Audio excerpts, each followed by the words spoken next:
Salam sejahtera, terima kasih karena bersama dengan saya di Nazilin Unity Channel. Ini satu pendedahan paling menarik berkait dengan kekayaan Tun Mahathir. Berkali-kali Tun Mahathir Mohamad menafikan kekayaan tersembunyi beliau.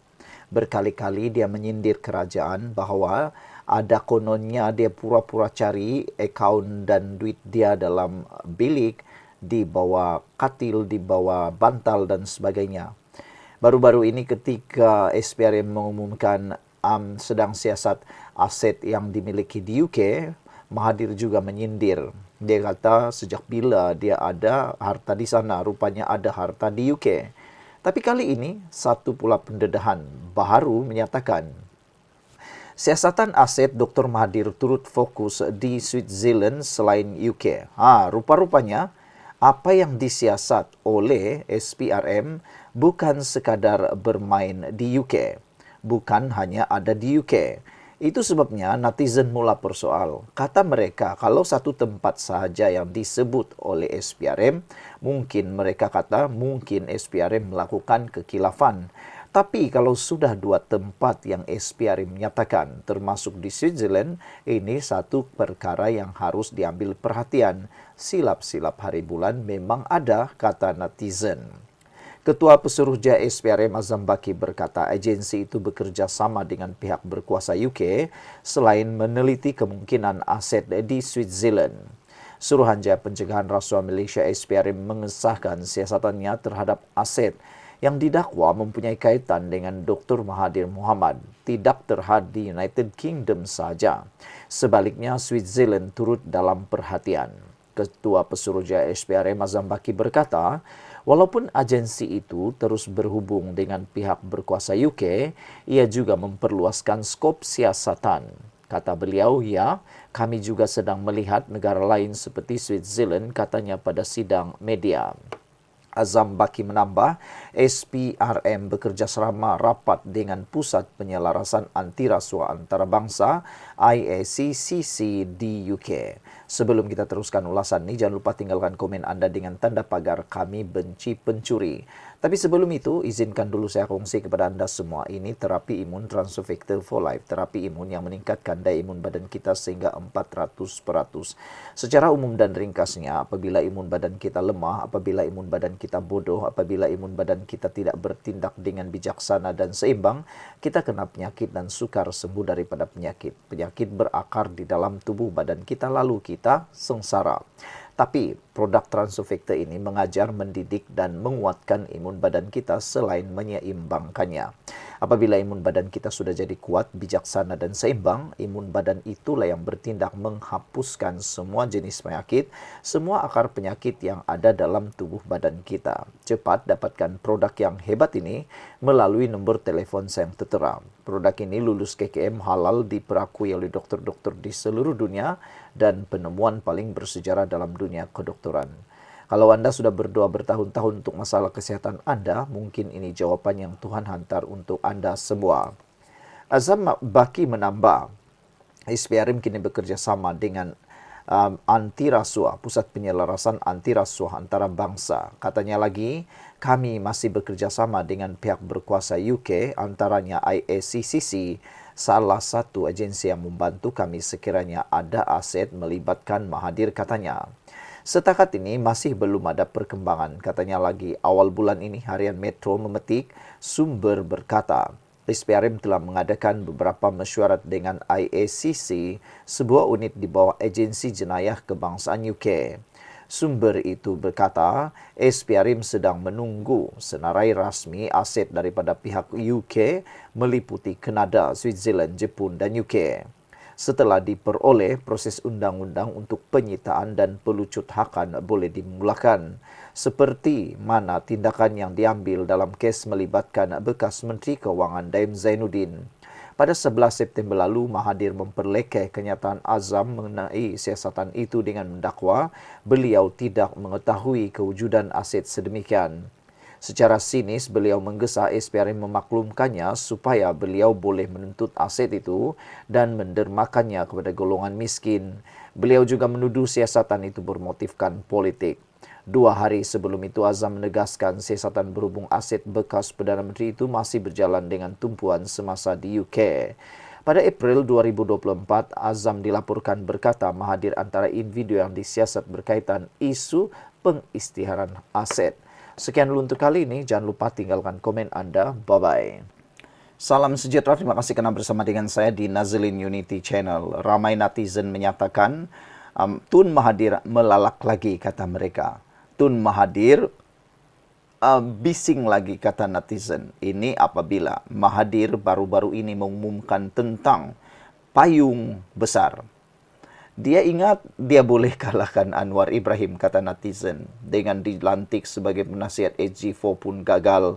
Lepas itu dia bentuk lagi payung besar, sekretariat pun gagal. Kali ini dia bercakap lagi. Entahlah. Ramai netizen mahu supaya Tun Mahathir cepatlah bersara. Cepatlah bersara. Jangan lagi sibuk dengan politik. Cepatlah bersara, kata netizen. Sebab kalau Mahathir terus-menerus menyerang kerajaan begini, menyerang kestabilan negara, sampai bila kita akan berdikari, kata netizen. Sampai bila Mahathir tidak mau lepaskan negara ini? Sampai bila dia rasa dialah yang terbaik, kata netizen. Bagaimana pula pendapat Anda? Hari ini netizen mengecam pendapat Mahathir. Kata Mahathir, lebih satu payung besar hanya bawa perpecahan kekalahan. Tapi netizen kata, cermin muka itulah Tun Mahathir, kata mereka. Mereka menemplak tindakan Mahathir, dialah yang banyak buat payung. Orang diam-diam tak buat payung. Dia ini yang sibuk buat sekretariat, inilah buat sekretariat, itulah dia buat payung kecil, payung besar, payung hijau, payung kuning. Semua dia buat. Tapi dia salahkan orang pula yang buat payung. Jadi sekarang kata netizen, pergi beli cermin muka sendiri, kerana yang suka sangat buat payung, yang suka buat sangat sekretariat untuk memperjuangkan konon jadi pejuang tu, Tun sendiri, kata netizen. Bekas Perdana Menteri Dr. Mahathir Mohamad mengingatkan kewujudan banyak payung besar dalam kalangan parti-parti Melayu hanya akan membuah kepada perpecahan dan kekalahan dalam pilihan raya. Inilah sikap Tun Mahathir. Kalau dia yang buat, okey. Tapi orang buat macam tak okey pula. Kalau begitu, Tun Mahathir janganlah buat payung-payung. Biarlah orang yang buat. Begitulah netizen punya pendapat.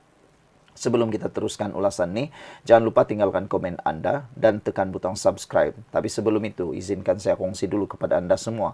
Ini ialah terapi imun Transofactor for Life, terapi imun yang meningkatkan daya imun badan kita sehingga 400%. Secara umum dan ringkasnya, apabila imun badan kita lemah, apabila imun badan kita bodoh, apabila imun badan kita tidak seimbang, kita kena penyakit dan tidak sembuh daripada semua jenis penyakit. Tetapi apabila imun badan kita jadi kuat, bijaksana dan seimbang, imun badan kita itulah yang akan menghapuskan dan menghancurkan semua jenis penyakit yang ada dalam tubuh badan kita. Cepat dapatkan produk yang hebat ini melalui nombor telefon set yang tertera.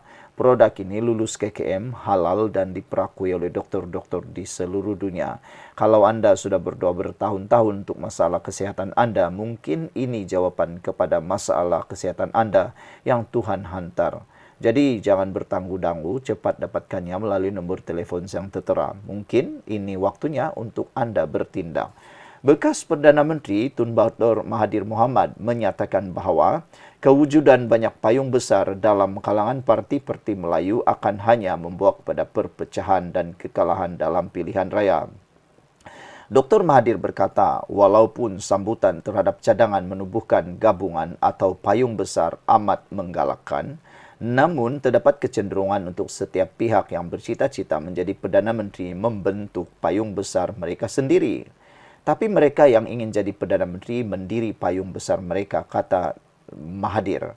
Dengan itu, terdapat 2, 3 atau lebih banyak payung dan orang Melayu pun akan sokong dan jadi anggota payung-payung ini, katanya.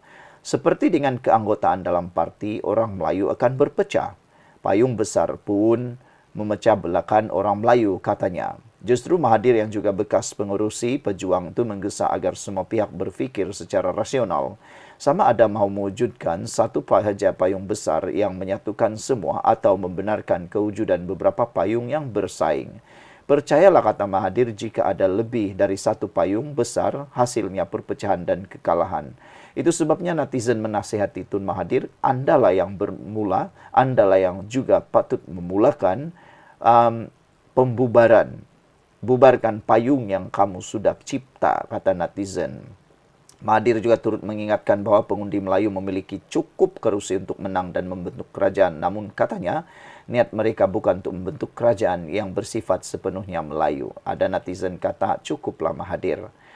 Seperti dengan perikatan dahulu, kata Mahathir, kerajaan campuran boleh didiri dengan kaum Cina, India dan suku kaum lain, kata beliau lagi.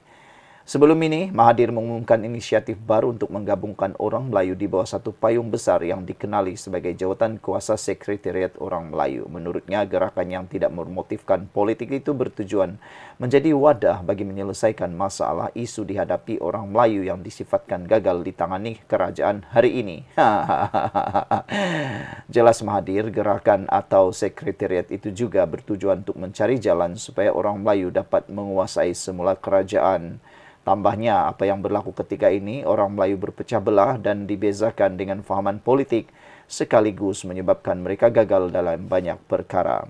Sekian dulu untuk kali ini, jangan lupa tinggalkan komen Anda. Bye-bye.